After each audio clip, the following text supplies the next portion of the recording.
বাসায় কিন্তু maximum sniper shooting হয়েছে। এরকম শার্প শুটাররা কি আমাদের বিভিন্ন ছাত্র সংগঠনদের মধ্য থেকে বলে আপনার মানে আপনি বলতে পারেন? আপনি একটু আগে বলছেন ছাত্রলীগ, ছাত্রদলকে দেওয়া হয়েছে কিনা? মানে কিভাবে গেল পুলিশ থেকে পুলিশের অস্ত্র সিভিলিয়ানদের কাছে? মানে এরকম প্রফেশনাল স্নাইপার আমাদের না, ছাত্র স্নাইপার কিন্তু আহ, বাইরের লোক নয়। স্নাইপার পুলিশের হতে পারে, অন্যান্য অর্গানাইজেশন হতে পারে, এমনকি সন্দেহজনক ভাবে হয়তো অন্যান্য এক্সপার্টরাও হতে পারে, হয়তো বাইরেরও কেউ থাকলে থাকতে পারে, আই ডোন্ট নো।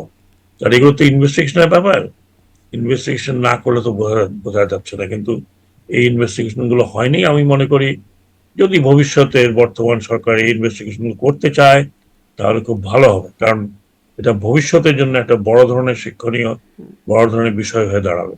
এটাই একটা খুবই ফিসি বা মানে মানে অস্পষ্ট বা একটা কি বলবো মানে সন্দেহের জায়গা তৈরি করে কিনা যে এরকম গুরুত্বপূর্ণ একটা জায়গা যেটা পুরো অভ্যুত্থান নিয়ে এত কিছু হলো সেখানে এইরকম একটা বিষয়কে একরকম চেপে যাওয়া হলো এটি একটা মানে বিষয়টা আজব লাগে না? আমি আজকে বলতে পারি, এখন বলতে পারি, আমি কোনো এক ক্যাবিনেট মিটিং এ কিন্তু কথাটা উঠিয়েছিলাম, হুম এবং আমি ব্যক্তিগতভাবে স্বরাষ্ট্র উপদেষ্টাকে অনুরোধ করেছিলাম যে টেক এ স্টেপ, এটা জানার দরকার আছে।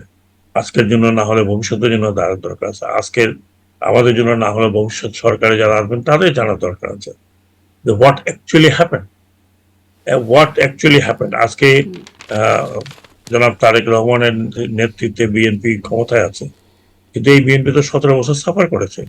তারা গুম হয়েছে, তারা খুন হয়েছে, এবং এই যে ঘটনাটা ঘটলো, মানে এই ঘটনার তা তো ধরুন এটাকে আমি বলি লিডারলেস আপরাইজিং।